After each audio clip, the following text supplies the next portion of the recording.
حضرت ابو عثمان رضی الله عنه فرمایي چې زه حضرت سلمان رضی الله عنه سره د یو اونی لاندې وم. هغه د هغې اونی اوچه څانګه ونیوله او وی سندله چې په دې سره د هغې پاڼې وغورځېدلې. بیا یې ما ته وفرمیل چې ای ابو عثمانه تا ما نه دا تپوس ونه کړو چې ما دا ولې وکړل. ما وویل وښایئ ولې دې وکړل.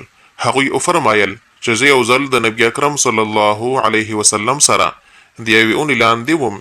نبي علیه السلام هم د هغې اونې اوچه څانګه ونیوله دغسې یې وکړو چې په هغې د هغې څانګې پاڼې وغورځېدلې. بیا نبي علیه الصلاة والسلام ارشاد وفرمایو چې سلمانه تپوس نه کوي چې ما داسې ولې وکړل. ما عرض وکړو چې وښایئ ولې مو وکړل. نبي علیه السلام ارشاد وفرمایو چې کله مسلمان په ښه شان سره اودس وکړي بیا 5 منځونه وکړي نو د هغه ګناهونه د هغه نه داسې ودوړېږي لکه څنګه چې دا پاڼې ودوړېدې. بیا نبی علیه السلام د قرآن شریف آیت اقیم الصلاة طرفی النهار تلاوت وفرمایو چې د هغې ترجمه دا ده چې قایم کړه مونځ د ورځې په دواړو سرونو کې او د شپې په څه حصه کې.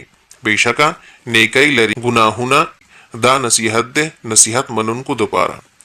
حضرت سلمان رضی الله عنه چې کوم عمل اخودلو دا د اصحابو کرامو د نبی علیه السلام سره د عشق یو ادنا مثال دی. کله چې د چا سره د چا عشق شي نو د هغه هره یو ادای خوښه وي او دغسې هر کار کول یې زړه غواړي څنګه چې محبوب په کولو لیدلی وي. کومو خلکو چې د محبت مزه څکلي وي هغوی د دې حقیقت نه په ښه شان خبر دي.